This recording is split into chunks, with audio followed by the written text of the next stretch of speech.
శ్రీ గురుభ్యో నమః. మనం ఇప్పుడు రామాయణం పారాయణ చేసుకుంటున్నాం.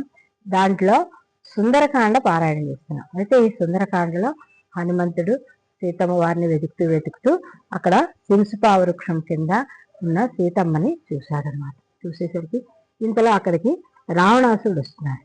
అది ఇతను చూశాడు. లంకేశ్వరుని మహాతేజమును చూచి మారుతి కూడా ఖ్యాతి చెందెను. దశకంఠుడు అశోక వృక్ష సమీపమునకు వచ్చి నిలచెను. సీత పైననే చూపులు నిలిపెను. సీతమ్మ అతనిని చూసి కాళ్ళు దగ్గరగా ముడుచుకొని కడుపు దగ్గరగా చేర్చుకొని చేతులు రెండింటితోటి కాళ్ళు ముడుచుకొని సుడిగాలికి ఊగిపోతున్న కదలీతరువు వలె నేలపై జానకి కూలబడింది. అలా భయంతో ఉన్న సీతను చూచి రావణుడు ఇలా అంటున్నాడు: ఓ సీత, ఓ పద్మనేత్ర, నా చెంత నీకు ఏల చింత? ఎక్కడ రాముడు, ఎక్కడ అయోధ్య? ఎందుకు నీకు వ్యధ? నీవు నవయౌవన త్రిలోక సుందరివి. నీకెందుకు ఈ మునివేషధారణ అని రావణుడు కామాంధుడై నిలిచి నోటికి వచ్చినట్లు పలుకుతూ, రాముడు నీకు సరికాదు, నిన్ను సుఖపెట్టడు, తను సుఖపడడు, మతిచెడు వనములందు తిరుగుతున్నాడు. తిరిగి తుదకు ఆ వనములలోనే మరణిస్తాడు, లేకుంటే ఏ జంతువో అతన్ని తినేస్తుంది. సీత, నువ్వు ఆ కొరగాని రాముని మరిచిపో, యశో విశాలను నన్ను వలచి రమ్ము అని రావణుడు కామాంధుడై సీతతో పలికెను. మరలా ఇలా అంటున్నాడు: రాముడు వచ్చుట కళ్ళ, నిన్ను పొందుట కలలోని మాట. బల విక్రమ ధన యశములందు రాముడు నాకన్నా అల్పుడు, తక్కువవాడు. నేను యమకుబేర ఇంద్రాది దేవతలను గెలిచిన వాడను. ఈ నరుని వలన నాకు భయమేలా అని రావణుడు కామాంధుడై నోటికి వచ్చినట్లు మాట్లాడాను. ఇది అంతా విన్న సీతమ్మ తన మనసులో ఇలా అనుకుంటున్నాడు: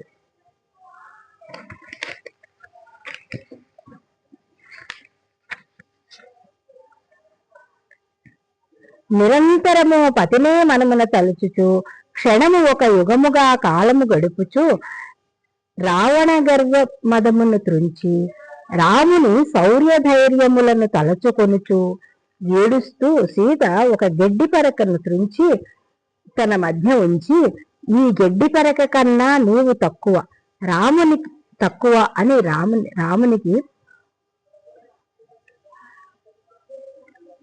ఈ గడ్డి పరక కన్నా నీవు తక్కువ అని రావణునికి తెలుపుతూ, ఓ రావణ, నువ్వు రామలక్ష్మణులు లేని సమయములో నన్ను అపహరించితివి.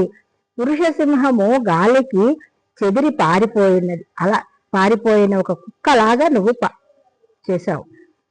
యమకుబేర ఇంద్ర దేవతలను గెలిచిన నీకు ఏల ఈ వంచన అని పలికి సీత హీనస్వరమున అంటే నెమ్మదిగా ఇలా అంటున్నదిట: ఓ రావణ, నా మాట విను. శ్రీరామునితో నువ్వు వైరము మాను. శీఘ్రముగా నన్ను రాముని చేర్చుము. రాముని నువ్వు శరణు వేడు, నిన్ను మన్నించి అనుగ్రహిస్తాడు రాముడు. ఆ శరణాగతమూర్తిని వేడుకో, నిన్ను క్షమిస్తాడు. నా భర్త దగ్గర నువ్వు ఈ గడ్డి పరక కన్నా హీనమైన వాడివి అని సీతమ్మ పలికెను. అంతటా రాముడు కోపముతో ఊగిపోతూ, ఓ సీత, నీవెంత గడసరివే, ఎవరితో మాట్లాడుతున్నావు? ఎంతటి కర్ణకఠోరమైన మాటలు మాట్లాడుతున్నావు, ఎంతటి అసభ్య దూషణలు చేస్తున్నావు. నీపై ఉన్న మోహమే నన్ను బంధించింది, లేకపోతే నిన్ను ఇప్పుడే చంపేసేవాడిని కదా. నీకిచ్చిన ఏడాది గడువు ఇంకా 2 నెలలతో ముగియనున్నది.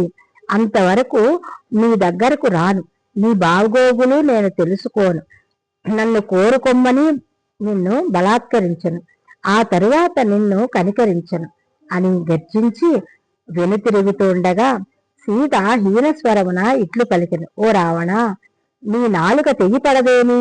ఓ కామాంధుడా, నీ కన్నులు గిరగిరా తిరిగి నేల రాలి పడిపోవేమి? పతి ఆజ్ఞ లేక నేను ఇలా ఉన్నాను గాని క్షణంలో నిన్ను అగ్నికి ఆహుతి చేయగలను.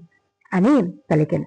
అది విని రావణుడు క్రోధాగ్ని రగిలిన కన్నులతో రుసరుసలాడుతూ కొరకొర చూపులతో చూస్తూ, నిన్ను నిప్పులు కక్కుతున్నట్లుగా చుట్టుపక్కలంతా చూస్తూ, తన కాంతలందరి వైపు చూస్తూ, వారు గడగడా వణికిపోతూ ఉండగా వాళ్ళని పిలిచి, సీతని ఎట్లయినా ఒప్పించండి, ఒప్పుకోకపోతే భక్షించండి అని గర్జించినట్లుగా రావణుడు ఆ అసుర వనితలకు ఆజ్ఞాపించి అక్కడి నుంచి మరలిపోయాను.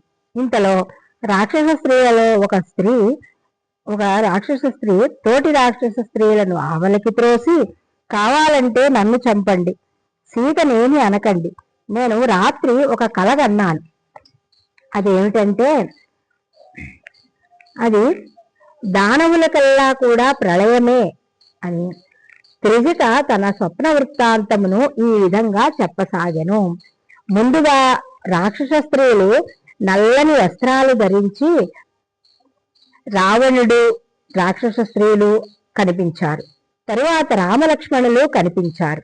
రామలక్ష్మణులు వైదేహికి ఇరువైపులా నిలిచి తెల్లని గుర్రములు పూనిచిన రథముపై ముగ్గురు కూర్చొని లంకాపురి నుండి అయోధ్య వైపు పయనిస్తున్నారు. దేవతలు, ఋషులు, పుష్పక విమానం, దేవతలు ఋషులు కూడా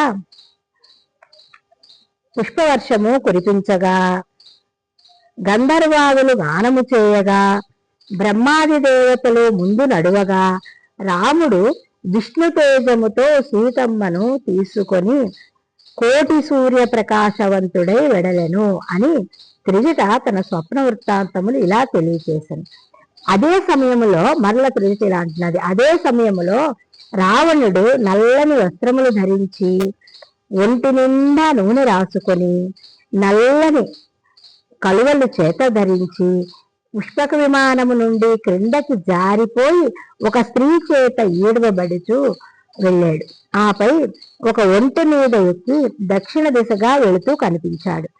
అంతలో మరొక వైపు తెల్లని వస్త్రములు ధరించి మెడలో తెల్లని పూలమాలలతో మోమున గంధము రాసుకొని వనితలు పన్నీరు జల్లుతూ ఉండగా, మంగళవాద్యధ్వనుల మధ్య చంద్రప్రకాశవంతమై కాంతులు వెదజల్లే ఒక గొడుగు పట్టుకొని దాని క్రింద మంత్రివర్యులతో తెల్లని ఏనుగుపై విభీషణుడు వెళుతున్నాడు అని ఈ విధంగా త్రిజిట తన స్వప్న వృత్తాంతమును ఆ రాక్షస స్త్రీలకు తెలియచేసెను.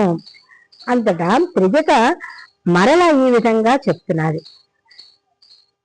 విశ్వకర్మ చేత నిర్మించబడిన ఈ లంకా నగరము, రావణాసురుడు పరిపాలించిన ఈ లంకా నగరము రామదూత అయిన ఒక వానరోత్తమునితో దహించబడి సాగరంలో మునిగిపోయింది అని త్రిజిట తన మాటలతో అలా మాటలు చెప్తూ ఆ మాటలన్నీ వింటున్న ఆ రాక్షస స్త్రీలందరూ కూడా అలా నిద్రలోకి జారుకున్నారు. ఇంతలో సీతమ్మ మాత్రము రావణుని మాటలను తలుచుకొని గడగడా వణుకుచు అశోకవనంలోని ఆ చెట్టు కొమ్మలకు ఊతగా పట్టుకొని మెల్లగా లేచి పైకి నిలబడి శ్రీరాముని కడసారిగా తలుచుకొని తన జుట్టును మెడకు ఉరిత్రాడుగా వేసుకొని ప్రాణత్యాగం చేయుచుండగా కొన్ని శుభశకునములు తోచెను.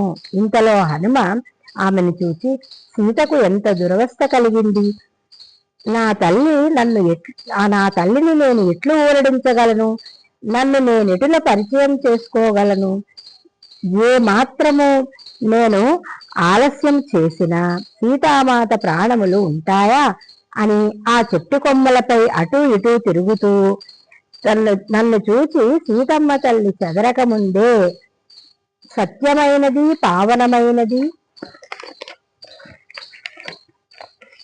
సీతామాతకు కడు ప్రియమైనది సీతారామ కథను వినిపిస్తాను అని హనుమ రామకథను ఇట్లు వినిపించెను. యశస్వి అయిన ఇక్ష్వాకు వంశ ప్రభువు దశరథ మహారాజు కడు ప్రియమైన పెద్ద కుమారుడు శ్రీరామచంద్రుడు సత్యవంతుడు, జ్ఞానశ్రేష్ఠుడు, పితృవాక్య పరిపాలకుడు అని హనుమంతుడు మృదు మధురముగా పలికెను. శ్రీరాముని పట్టాభిషేకమును నిర్ణయమైన శుభ సమయమున అతని చిన్న భార్య కైకేయి తనకు ఇచ్చిన 2 వరములను ఇమ్మని కోరెను. అవి భరతునకు పట్టాభిషేకము, 14 ఏళ్లు రామునికి వనవాసము కోరెను అని హనుమంతుడు పలికెను.